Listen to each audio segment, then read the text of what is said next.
the big story in the NBA. So I will do that right now. It was a record-setting night.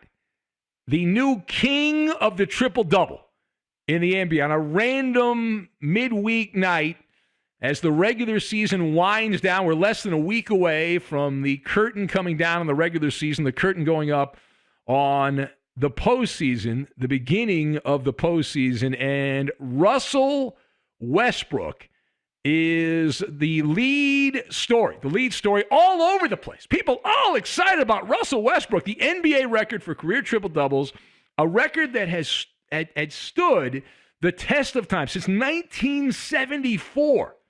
And that has now been broken in a game that was played there on Monday night. The Washington Wizards and the Atlanta Hawks, the all-time triple-double record, which he sets in 13 years. 13 years in the NBA. Oscar Robertson had held that record, 181, and it stood for 47 years.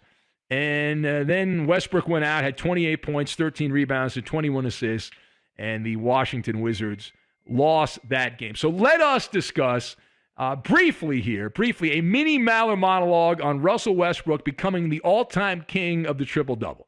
All right, so with him passing Oscar Robertson by, the question is where do you put this record, right? How impressed are you with Russell Westbrook becoming the triple-double king of the NBA? And you're not going to like the answer if you love Russell Westbrook, but I'm not impressed at all. I'm not. And to tip this off, the reason I'm not impressed is this is a phony record. And what do I mean by that? I remember when Russell was setting the regular season, triple-double accomplishment where every game he had a triple-double back in OKC a couple years ago. I remember when the videos started popping up, and they're still on YouTube, when teammates on the Thunder would treat the basketball like it was a hand grenade and run away from it if they had a chance to get a rebound. Like, for example, Steven Adams, the Kiwi.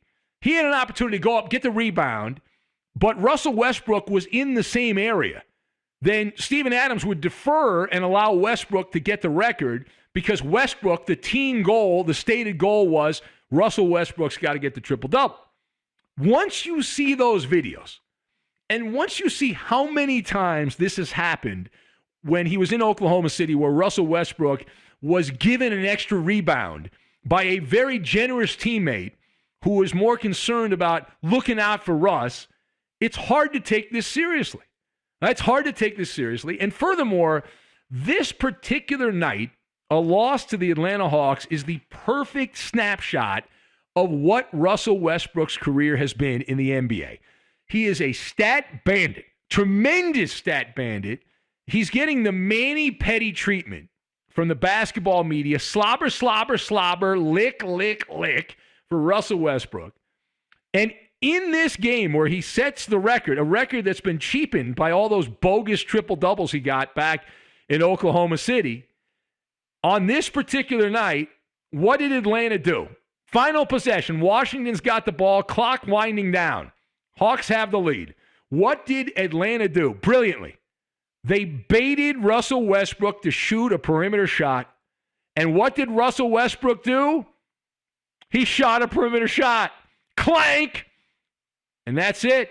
The Atlanta Hawks win the game. Washington loses.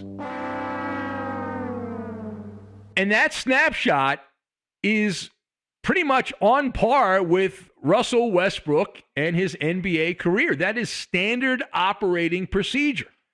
That has been the kryptonite of Russell Westbrook. He's the guy you want for 3.5 quarters of a game.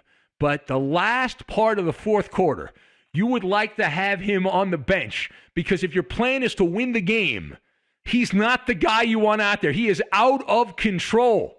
And he can get baited into shooting those perimeter shots, and he can't help himself. You leave the guy wide open. He's a terrible outside shooter, horrifically bad outside shooter.